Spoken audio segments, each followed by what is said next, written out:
দেখানোর চেষ্টা করছি দুটি পক্ষ সামনাসামনি সংঘর্ষ হচ্ছে, অলরেডি দৌড় দিয়েছেন।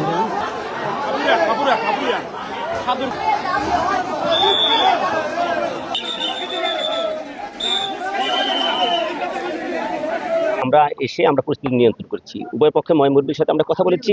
তারা আমাদের কথা দিয়েছিল যে না, তারা আর কোনো সংঘর্ষে জড়াবে না, তারা বসে এটা সমস্যার সমাধান করবে।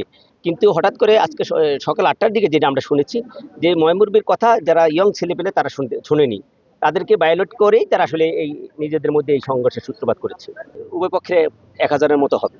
এখানে 3টে গ্রামের মানুষ। আমাদের সামনে কোনো আহত দেখিনি আমরা, দু একজন দেখেছি হেঁটেও, হয়তো ওই যে ইটের আঘাতে আপনারা দেখেছেন, দেশীয় অস্ত্র বা ইটের আঘাত আসলে দু একজনের হয়েছে হাতে পায়ে।